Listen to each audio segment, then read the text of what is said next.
Hello and welcome to MLC TV News Hour, reaching you live from the city of Lokoja, the confluent state of Nigeria. I am Mono Balagogo. First, the headlines.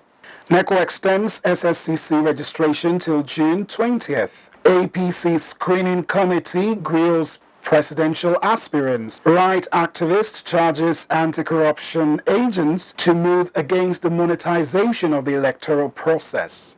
And in sports, Djokovic Nadal clash in French Open quarterfinals. And now the news in details. The National Examination Council announced that it has extended the registration period of the 2022 Senior School Certificate Examination for candidates to Monday, June 20th, 2022. The council made this known in a statement made available to newsmen. The registration was initially scheduled to close on May 30th, 2022. Speaking in an interview with journalists, the spokesman for NECO, Aziz Sani, noted the reason for the extension. He said, "We extended the registration deadline so that schools that have not registered will register their students. We do not plan to extend again." The prelate of the Methodist Church Nigeria, Samuel Kanu Uche, whom gunmen kidnapped on Sunday, along with the Methodist Bishop of Owerri, retired Reverend Dennis Mack, and the prelate's chaplain, have regained their freedom. The police public relations officer, Abia State Command, Geoffrey Ogbonna, confirmed the release of the victims to journalists on Monday. He said they have regained their freedom, but details are not yet available. Ogbonna, however, noted that he could not give details as to whether a ransom was paid to secure the release of the kidnapped victims or not. It was reported that the cleric and the two other victims were returning from a program in the Umunochi local government area of Abia State when the gunmen laid a siege to their vehicles and whisked them away. No fewer than 11 persons have been injured as Kaba Kogi State, West Senatorial District of Kogi State, witnessed another explosion on Sunday night at the beer parlor. The management of Kaba General Hospital said that it received no fewer than 11 persons, including the owner of the bar, who were injured. The hospital management said that the bar owner, Omofemi Oyehunwa, was taken to X-ray unit. Oyehunwa expressed concern about the attack on her business premise, describing it as wicked and deadly. Meanwhile, the president of Kaba Development Union, Emmanuel Ajiberu, who visited the blast scene and the bar owner in her hospital, decried the explosion. That was the second explosion in that community in 1 month. The first explosion, which generated controversies as regards whether it was a bomb or a gas cylinder explosion, occurred on May 11th at a beer parlor around Lewu Junction.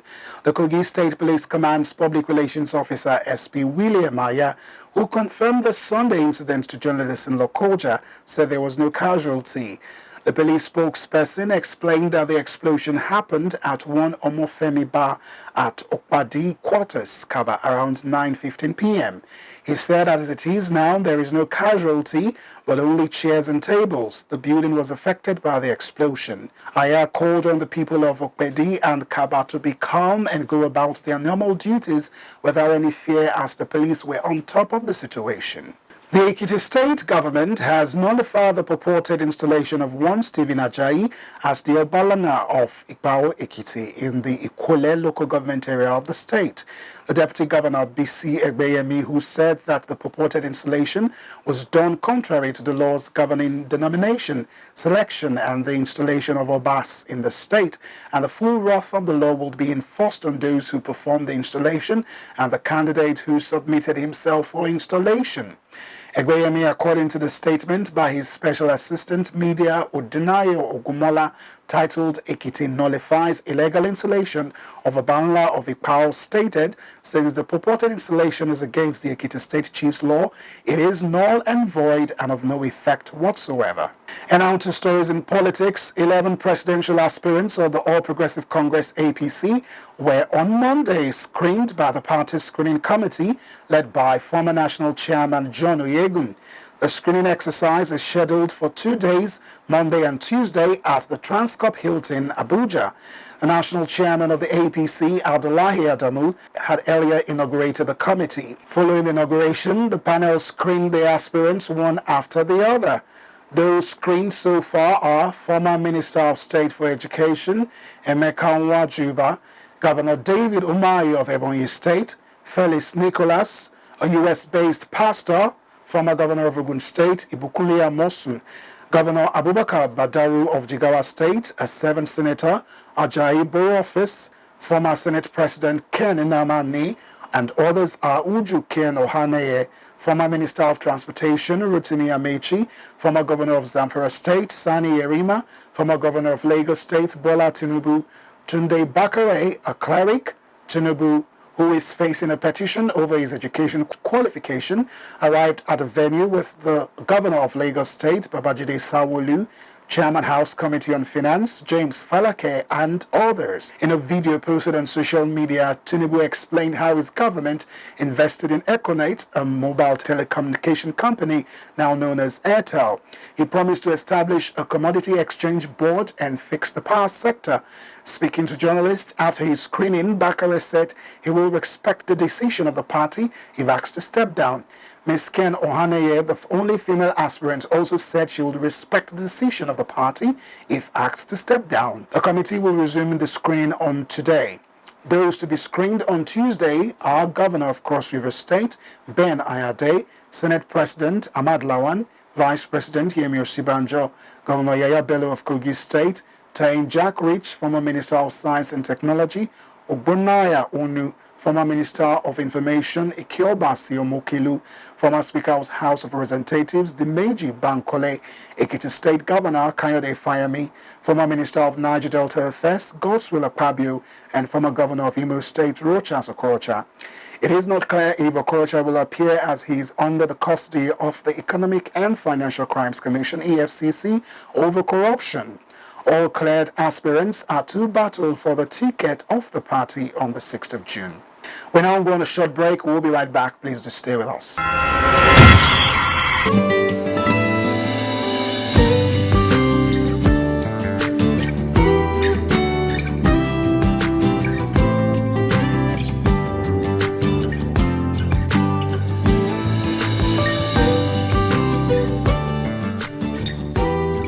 GYB. Governor Yaya Bello, a man of many parts. GYB, a great tenacious leader. You are a leader, a natural leader, a governor of a state, and the state has been very peaceful thanks to your effort, thanks to your tenacity. Whenever you blow that trumpet, the whole country must hear you. Because the demography of this country supports you so greatly. The pride of the nation. You've been a pride to the youth of this country. You've been a pride to our party, the APC. I want to say that His Excellency the Governor is the shield of the APC in Nigeria and beyond. And if you don't mind, I would prefer to call him Sarkin Yakin APC in Nigeria.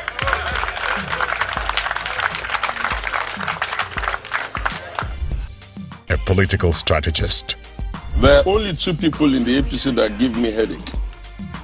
I'm worried about Governor Yaya Bello because of some of the footprints I see him doing, and he's young, he can connect to the right audience. I've seen that of all of them, he's the only one who has been consistently taking steps to try to cut people.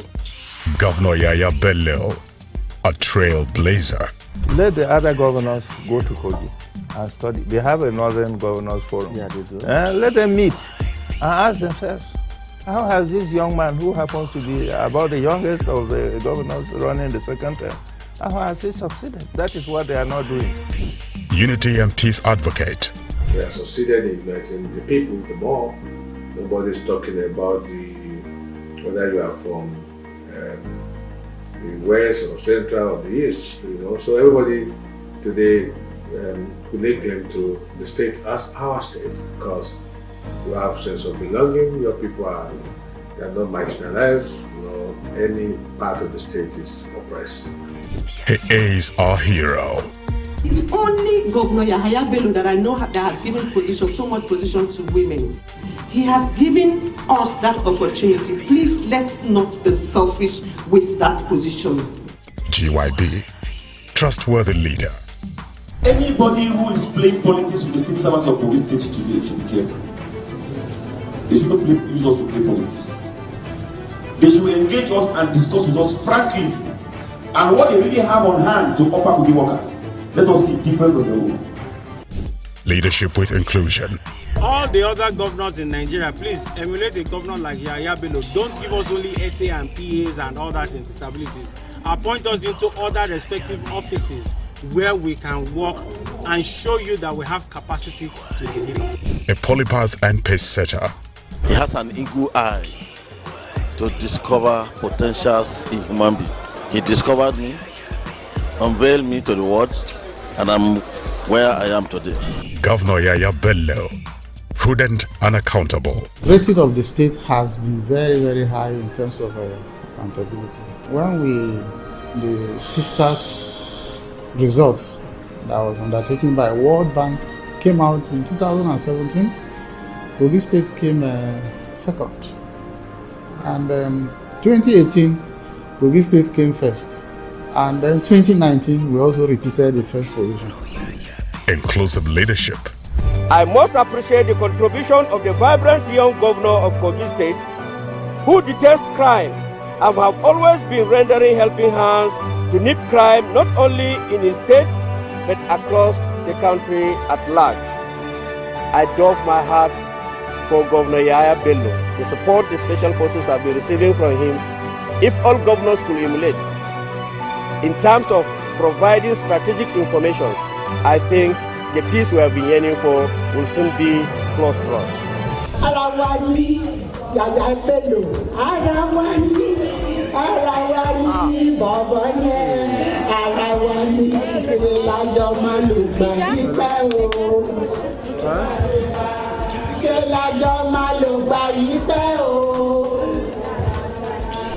This is who Governor Yahaya Bello is. This message is brought to you by friends of GYB. Hello, welcome back, and thanks for sticking with us. The runners-up in the just concluded People's Democratic Party (PDP) presidential primary election, Governor Nyesom Wike of Rivers State has declared that he would not allow himself to be treated as a second-class citizen in the country. Wike, who lost to the former Vice President Atiku Abubakar, spoke on Monday while addressing Rivers people after return from the election held in Abuja. Lamenting the outcome of the election, Wike said that the North should not claim ownership of the country, saying Nigeria does not belong to a particular geopolitical zone. He said, "We have all it takes to do whatever we want to do. It is a matter of you to be fruitful. We cannot answer second-class citizens in Nigeria."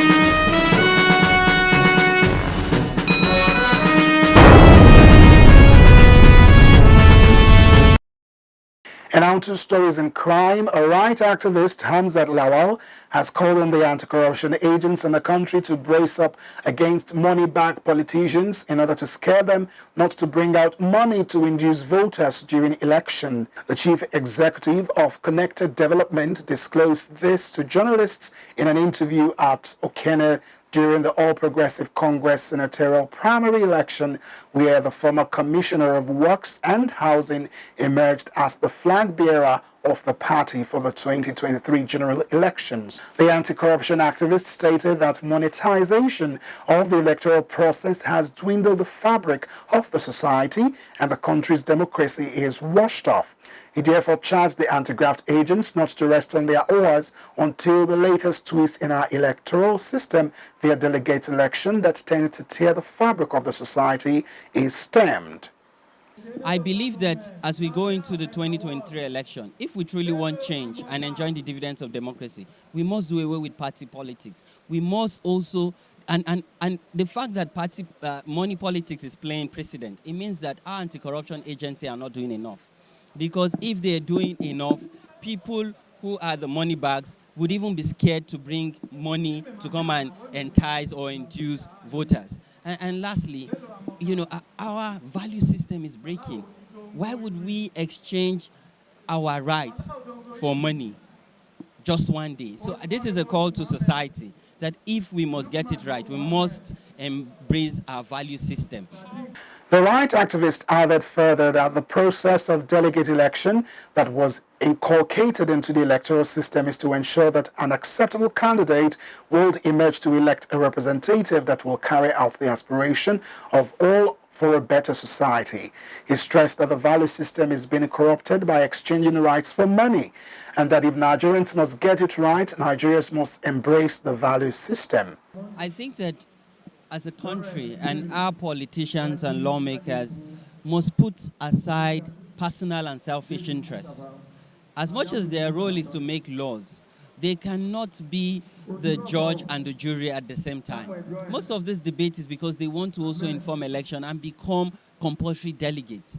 Let us allow party executive, and let us also allow the people that party have nominated as these delegates and agents. And let's allow it to be competitive where aspirants can woo them, not with money, but with their ideals, with their manifesto, and with their promises that they were going to deliver and ensure that as they are flag bearers of this party, they abide by the culture and the aspiration to deliver on good governance and services to the Nigerian people. Politics is supposed to be about service, not for personal or selfish interest. However, the anti-corruption crusader said with the newly introduced electronic voting technology in the electoral system, he hoped voters' apathy that greeted our previous election will be reduced to the barest minimum.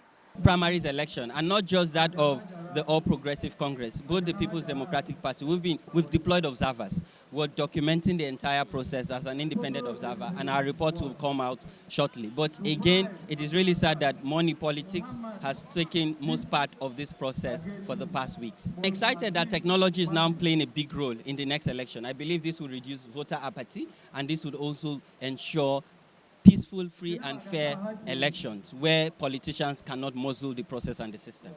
Lawal noted that if Nigerians must get the desired change and get the dividend of democracy, people must do away with money politics, saying that the fact that money politics is playing the precedence currently, it may be that the anti-corruption agents are not doing enough. A businessman identified as Lawrence Olorungbon, his wife and 3 children have been found dead in their apartment in Apapa area of Lagos. The State Criminal Investigation Department, Yaba, has begun an investigation as to unravel the circumstances surrounding the tragic incident and the cause of death of the victims. The deceased and his family were found dead after his secretary, who couldn't reach him on the phone, visited his home to ascertain why he was incommunicado.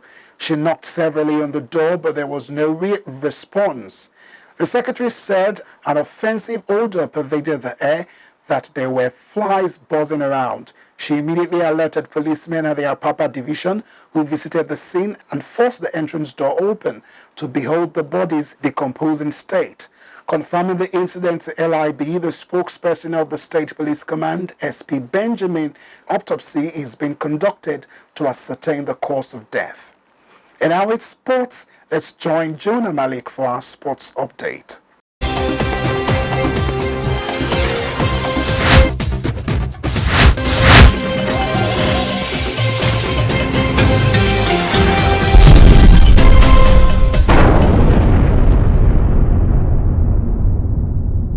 And on sports update, Novak Djokovic renews his 16-year rivalry with Rafael Nadal at the French Open on Tuesday with a semi-final spot at stake, and where victory for the world #1 could end the 13-time champion's Roland Garros career. Nadal, who turned 36 on Friday, put his record of 109 wins and just 3 losses in Paris since his title-winning debut in 2005 on the line against the defending champion. The Spaniard was taken to 5 sets for only the 3rd time at the tournament by 21-year-old Felix Auger-Aliassime in the 4th round. In the immediate aftermath of that victory, Nadal admitted that not only was this year's French Open at stake, but possibly his entire playing future. Overall, Djokovic leads Nadal 30-28 since their first career meeting at the 2006 French Open. Nadal has a 19-8 edge on clay and has won 7 of their PS9 meeting in Paris. Djokovic, however, came out on top in the semi-final at Roland Garros in 2021 on his way to a second title. And in football, according to Italian newspaper La Gazzetta dello, Napoli have set a deadline date of July 8 for clubs interested in Victor Osimhen to come forward with their bids or forget about signing the Nigerian international. Victor Osimhen, who won the Italian Serie A Most Valuable Player for under-23 footballers, has attracted the attention of many clubs and is one of the most sought-after players in Europe after the fine season in Italy. The Nigerian international scored 18 goals and registered 6 assists for Napoli in all competitions despite missing a chunk of the season with injuries. English Premier League clubs Manchester United, Arsenal and Newcastle are desperate to sign the 23-year-old, but Napoli's valuation of £110 million has been a stumbling block in the purchase of the Nigerian striker. However, according to Mondo Napoli quoting La Gazzetta dello, the Parthians who will be competing in the UEFA Champions League next season wants to get deal for the striker sorted out as soon as possible and have stated that offers beyond the stipulated date would be turned down. And that's Sports Update on MLC TV News. I am Malik Juna reporting. Back to our caster for more stories.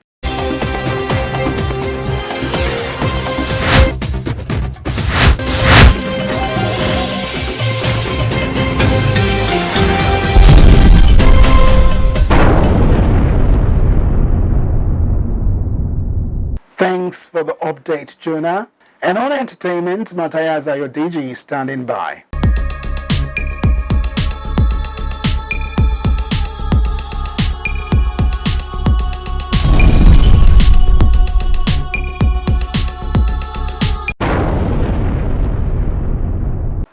On our entertainment news, Afro Music today announced that Afrobeat's legendary producer, entrepreneur, and Navy Records boss, Don Jazzy, will be hosting a monthly radio series on Apple Music One called Don Jazzy Radio from today. Don Jazzy Radio will offer the best of what's next, what's new, and the golden age of Afrobeat, all created by the Don himself, which listeners can enjoy through his regular features called Quick Bites, The Don's Blessing, and Pick of the Week, as well as exclusive guest interviews and fan-centered experiences.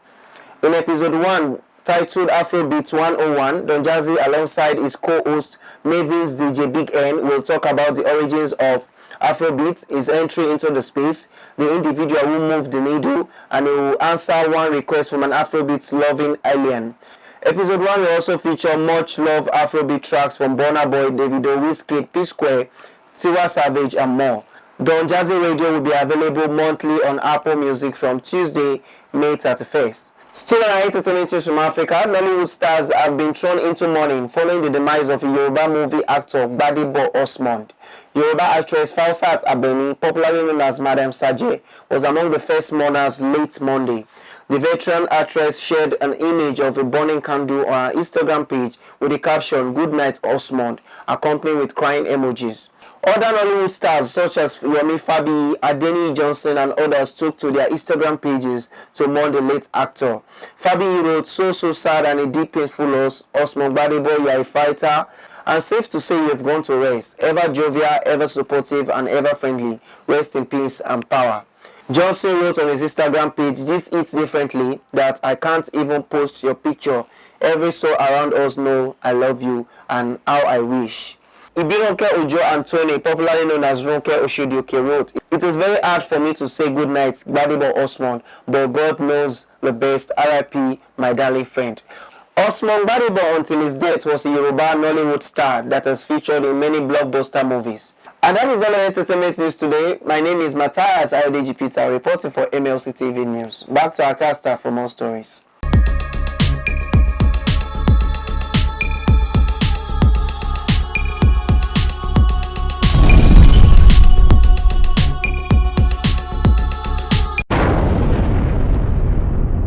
Thank you, Matthias. And that's the size of our package today. Do join us tomorrow at this same hour to watch our news as we give you updates on happenings within and across the globe. Don't forget to subscribe to our YouTube channel Malachite TV. Like and follow our Facebook page, MLC TV, Instagram, MLC TV 2021, Twitter at MLC TV1 for your event coverage, information, contribution, advert and sponsorship. Please call any of our numbers displayed on your screen. Join us on Friday and Saturday to watch our special programs. Friday 9 p.m. Local Government and You. Saturday 7 p.m. Family Affairs. 9 p.m. Political Arena. And Women's World by 6 p.m. on Sunday. It's Malachite TV reaching everywhere, informing everyone. I am Mono Balagogo. Please continue to be your brother's keeper to build a united and peaceful society together. Good day and thanks for watching.